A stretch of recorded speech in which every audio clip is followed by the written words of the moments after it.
Hello everyone, कैसे हैं आप सब। वेलकम एट लर्नोलॉजी और स्टडी गाइड बाय मी सरिता, जहां हम कर रहे हैं क्लास 11 बायोलॉजी। और आज हम करेंगे chapter 14 breathing and exchange of gases का पार्ट 2। पार्ट 1 की वीडियो का लिंक मैंने नीचे डिस्क्रिप्शन में दे दिया है। तो चलिए जल्दी से स्टार्ट करते हैं आज की ये class. Mechanism of breathing. So breathing involves two stages. पहला है इंस्पायरेशन यानी कि सांस लेना, during which atmospheric air is drawn in. And दूसरा है एक्सपायरेशन यानी कि सांस छोड़ना, by which alveolar air is releases out. तो जो ये मूवमेंट है एयर का अंदर और बाहर of the lung is carried out by creating a pressure gradient between lung and atmosphere. जैसे कि जब इंस्पायरेशन होता है यानी कि जब हम सांस लेते हैं तो इट कैन अकर, अगर जो प्रेशर है विद इन द लंग यानी कि इंट्रा पल्मोनरी प्रेशर वो कम होगा than the atmospheric pressure. There is a negative pressure in the lung with respect to atmospheric pressure, तो इससे क्या होगा, एयर अंदर आएगा। और दूसरा है एक्सपायरेशन के टाइम पे जस्ट इसी का उल्टा हो जाता है, जो इंट्रा पल्मोनरी प्रेशर है वो बढ़ जाता है than the atmospheric pressure, which leads to movement of air out of the lung. So diaphragm and कुछ specialized set of muscles हैं। For example, external intercostal muscle and internal intercostal muscles. ये दोनों muscles जो हैं which is present in between the ribs, they help in generating such gradient. यही वो muscles हैं जो ये pressure difference create करते हैं।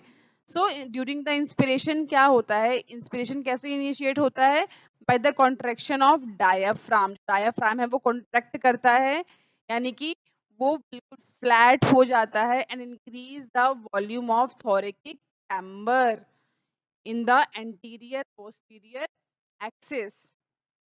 होता क्या है, जब हम एयर इनहेल करते हैं तो एक्सटर्नल इंटरकोस्टल मसल है ये कॉन्ट्रैक्ट होता है एंड जो इंटरनल इंटरकोस्टल मसल है वो इस टाइम रिलैक्स करता है and this leads to rib cage to move upward and outward.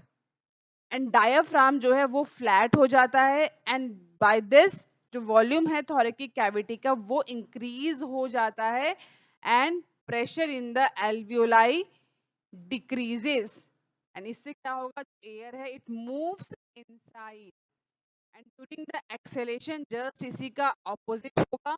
जो इंटरनल इंटरकोस्टल मसल्स हैं ये कॉन्ट्रैक्ट करेंगे एंड एक्सटर्नल मसल्स जो हैं ये रिलैक्स करेंगे, जिससे क्या होगा, जो रिब केज है it moves downward and inward and diaphragm जो है वो अगेन डोम शेप का हो जाएगा, जिससे क्या होगा, जो थोरिक कैविटी है वो उसका वॉल्यूम डिक्रीज हो जाएगा and pressure with the alveoli increases, that leads to movement of air out of the lung.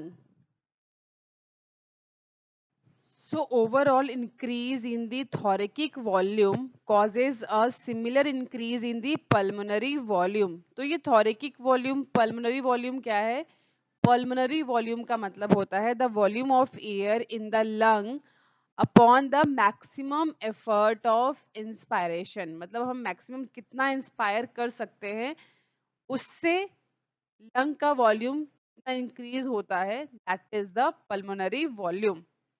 थोरेकिक volume क्या होता है, ये टोटल अमाउंट ऑफ एयर होता है जो लंग में किसी भी टाइम प्रेजेंट होता है। ठीक है, तो ये दोनों आप रिलेट कर सकते हो, अगर एक इंक्रीज होगा तो दूसरा अपने आप इंक्रीज होगा।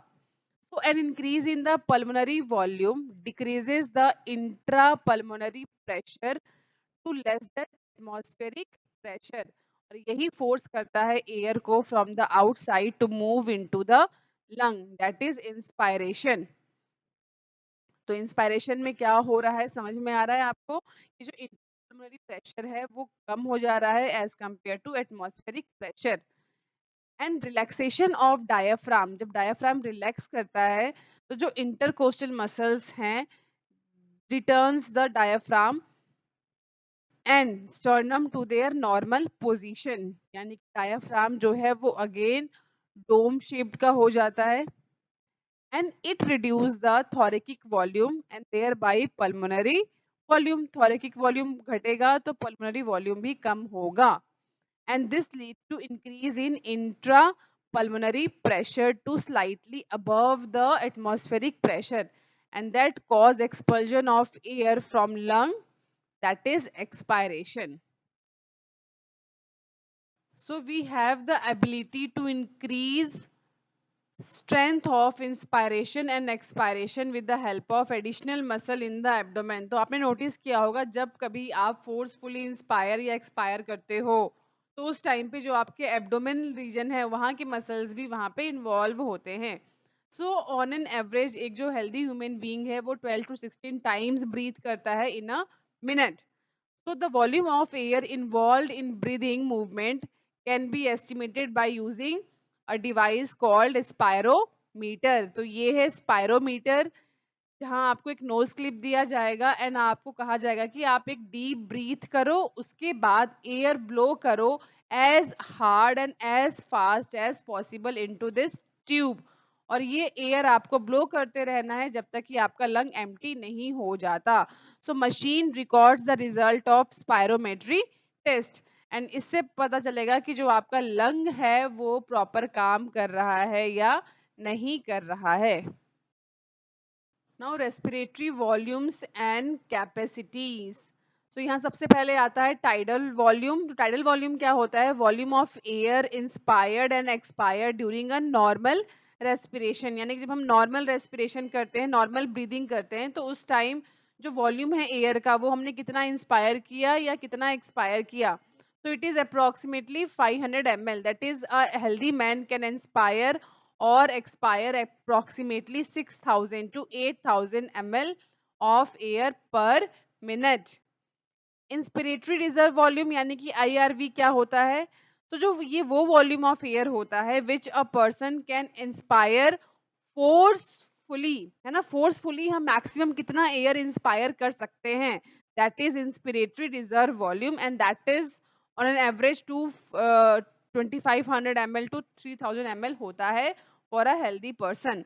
एंड एक्सपायरेटरी रिजर्व वॉल्यूम क्या होता है? इसी का जस्ट अपोजिट कि अ पर्सन, है ना, कोई भी जो है वो फोर्सफुली कितना एक्सपायर कर सकता है एयर को. सो ये जो है 1000 ml टू 1100 ml होता है, होना चाहिए एक हेल्दी पर्सन के लिए. एंड रेजिडुअल वॉल्यूम क्या होता है? ये वो वॉल्यूम ऑफ एयर है जो हमारे लंग में हमेशा ही प्रेजेंट होता है even after a forcible expiration and this is 1100 ml to 1200 ml for a healthy person. सो ये सारे डिफरेंट वॉल्यूम्स को मेजर करके ये बताया जा सकता है कि जो हमारे लंग्स हैं वो हेल्दी हैं या नहीं हैं, वो प्रॉपर काम कर रहे हैं या नहीं कर रहे हैं. इंस्पिरेटरी कैपेसिटी यानी कि IC. तो ये क्या होता है? ये टोटल वॉल्यूम ऑफ एयर है which a person can inspire after a normal expiration. This include tidal volume plus inspiratory reserve volume. Next है expiratory, इसी का अपोजिट है. तो ये total volume of air है which a person can expire after a normal inspiration. So this include tidal volume plus expiratory reserve volume. Next is functional residual capacity FRC. तो ये क्या होता है? ये वॉल्यूम ऑफ एयर होता है that will remain in the lung. वो volume of air जो लंग में ही रह जाता है after a normal expiration. Include expiratory reserve volume plus residual volume. Then आता है वाइटल कैपेसिटी VC. तो ये क्या होता है? ये मैक्सिमम वॉल्यूम ऑफ एयर होता है a person can breathe in after a forced expiration. Include ERV यानी कि expiratory reserve volume plus tidal volume and plus inspiratory reserve volume और the maximum volume of air which a person can breathe out after a forced inspiration. And last में आता है total lung capacity यानी कि TLC. तो ये क्या होता है? ये टोटल वॉल्यूम ऑफ एयर होता है accommodated in the lung at the end of a forced inspiration. So this include all these residual volume plus expiratory reserve volume plus tidal volume plus inspiratory reserve volume और vital capacity plus residual volume. ये सारे different terms जो है आपको याद करना है, याद रखना है. सो आई होप आपको आज की ये क्लास अच्छे से समझ आ गई है. अगर हाँ तो वीडियो को लाइक कीजिए, साथ ही मेरे चैनल को सब्सक्राइब कीजिए और साथ में दिए गए बेल आइकन को भी प्रेस कर दीजिए जिससे कि मेरी लेटेस्ट वीडियो की नोटिफिकेशन आपको तुरंत मिल जाए.